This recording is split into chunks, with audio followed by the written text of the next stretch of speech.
What's up, everyone? Welcome back to another episode of Storytime with Silvia. Thank you so much for joining me today. If you're enjoying this series, please hit like and share with someone you think can relate. And if this is your first time listening to one of my stories, make sure you go back and check out the ones I've posted in the past.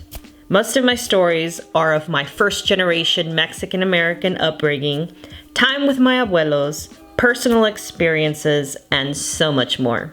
Enough of the chit chat. Let's get to the story.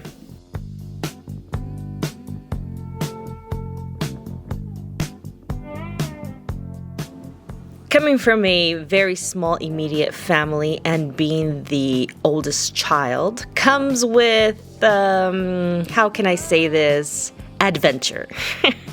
I was the firstborn, and my only sister, Eloisa, was just 1 year younger than me. My sister had cerebral palsy, and there were many things we couldn't do that other sisters were able to do. But we still had tons of fun. She loved a very colorful, make-believe world, so I would always tell her stories at night until we fell asleep. My favorite were the scary stories, which really weren't scary, but to her they were. I knew that she was gonna rat me out when I told her those kinds of stories. When I got to the suspenseful part, all you heard was, "Mommy!" Boy, she was a talker, so we were up late often. We shared a room our entire upbringing and slept on bunk beds. So if I didn't hear any response from her, I knew she was out, and it was probably a boring story. Pues se me acababa el repertorio. Many stories were repeated, but they became more colorful and detailed as time went by. But more often than not, I would knock out during the stories and would get woken up with, "Silvia, Silvia!" I would have to make sure and say, "Y colorín colorado, este cuento se ha acabado," or we would go on and on and on. Aside from my stories, she also loved watching me record my telenovelas on an old cassette recorder in our room. And she even had cameos, guys. How I wish I had those recordings. My sister passed away 9 years ago, and this is the first time I've been able to talk openly about her with all of you. I try to avoid this topic at all cost, but I'm slowly learning that getting it all out is actually a healing process.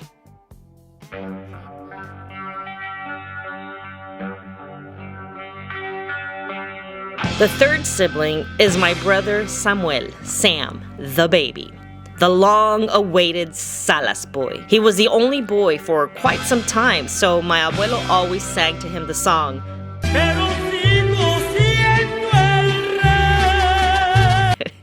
He was the one who made me miss 4th of July when he was born. Matter of fact, I think that's the first recollection of my life. The time he was born. My dad didn't believe in us having the latest toys or gadgets and made sure we knew that there were other ways to entertain ourselves. He grew up creating sand castles with sand and water that was around his house in San Luis Rio Colorado. If you've ever been to San Luis, you know that a lot of the inland roads are still all sand. So weird. Well, maybe not now, but when I was a kid, I remember our cars even sliding sideways driving through the sand. That or my dad was just driving crazy.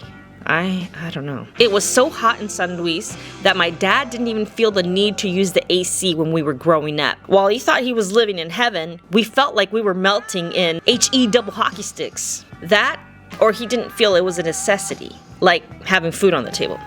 Okay, back to my brother. So since we didn't have toys growing up, we really didn't, guys. I think the only one who ever had a toy was Sam. One Christmas, he got a battery-operated Jeep that I would secretly ride since I was too big for it. And he also got an aviator jacket to go with it. No, pues wow. Okay, we did have bikes, pero de la segunda. Here's the thing. It's not that my parents couldn't afford anything. My dad had 2 jobs, and my mom owned her own beauty salon. The deal was, they were immigrants and were building a life for us. We had everything we needed to be comfortable in our own home. Did we really need the latest shoes, clothes, toys? No. Yes. Could have saved me from a few jokes and embarrassing moments in my life. But then I wouldn't have these stories to tell you. Look at me, I'm okay. But definitely lessons learned. And I now use them in my life. I took from these lessons the good and applied it to even my own kids. Okay, let's get back to my brother. One Christmas, I received walkie-talkies from one aunt and a cassette headset from another. Yes, I'm that old. That was the best Christmas ever. Problem was, they needed batteries, and batteries weren't necessities. I couldn't ask my parents to buy me some batteries.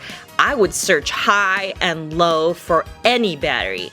I would sacrifice my lengua to test them out and make sure they still had some juice. I was always on the lookout for batteries anywhere we went because I needed them to communicate with my brother in the next room when I wasn't telling stories to my sister. There was this radio show on the weekends where they would play old Mickey Rooney radio stories like The Lemon Drop Kid. I would tune in and make sure when we were made to go to bed, he would have one of the walkie-talkies so we could listen all night. I would go under my blankets just in case someone came in and I could just pretend I was asleep.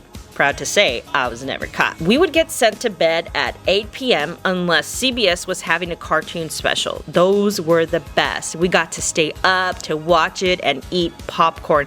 I think that's why I love the Peanuts gang so much. I love those moments in the living room under the blankets with popcorn, watching TV with my siblings. It was a true treat because I wasn't allowed to watch too much TV. But I would sneak it in anyway. That's another story time for another day. I was a sneaky critter. So the story time was actually going to be about my Aunt Patty. But squirrel, I get sidetracked so easily. A lot of us grow up with cousins as best friends. But I was one of the lucky ones to grow up with an aunt as a best friend. She was 1 year younger than me, and we were inseparable when we got the chance to be together. She was like my sister. Never a dull moment. I don't recall ever getting mad at her either. She was my abuela's last born and always had the coolest toys. I loved going to her house. She had this one doll that would walk, and I loved watching her play with it because, well, I got to turn it on too. When she lived in Redondo Beach, she had a 3-wheeler bike. We would take turns riding it up and down the street, especially when her sister's boyfriend would come over. We would just be outside being nosy kids, or maybe we were sent out on purpose, who knows. We even got to go to the same school for a little bit. She always had the best lunches. Abuela would always slip in some candy, and I was always so jealous. I had to eat the school food or something I was too embarrassed to take out of my lunchbox. If you're first gen, don't act like that never happened to you. There was a long period of time that she moved to Tijuana. I visited often, and we would take off and walk the streets to las tienditas to get all the junk food in the world. I would have to finish it all before we got home because I wasn't allowed to eat junk food. I think that's why I'm a sugar addict now. Tijuana was so different when I was a kid. We walked everywhere so freely, to la panaderia, la tortilleria, el sobre ruedas, that's the tianguis, guys, la iglesia, pretty much anywhere. The only thing I didn't like were the darn stray dogs. They looked like murderers, llenos de rabia, so scary. Sometimes they would even chase us, and we ran like our lives depended on it. She would recite a saying my abuela taught her, and the dogs would leave us alone, and we just booked it. One time, we were enjoying our walk when a car pulls up to us and asks us for directions. My Aunt Patty told them, "Denle por allá, sigan y sigan." And after that car drove off, we looked at each other and knew we gave the wrong directions.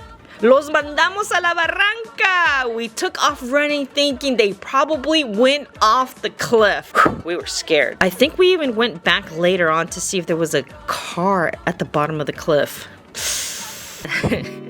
Oh man, so many beautiful memories. She married before I did, and life just took over after that. Being the oldest cousin meant no one to play with at family gatherings until my cousins were born and they were of age to play. But by then, I was already older and had a different experience than I had with my aunt. Nevertheless, I loved my cousins and still enjoy their company. Now that we're all older, we kind of leveled off the age gap. Patty, thank you for being my best friend for many years. It eased a lot of hard times, and I'm grateful for it. You're still the same, always loving, unconditionally. That was my tia, the sibling. My kids also didn't grow up with cousins their age. That's why I always made it a point to make celebrations fun for them. I wanted them to have good memories of their childhood. Did you have an aunt the same age? Or maybe you grew up not having cousins your age? Share your experience below. I would love to hear it.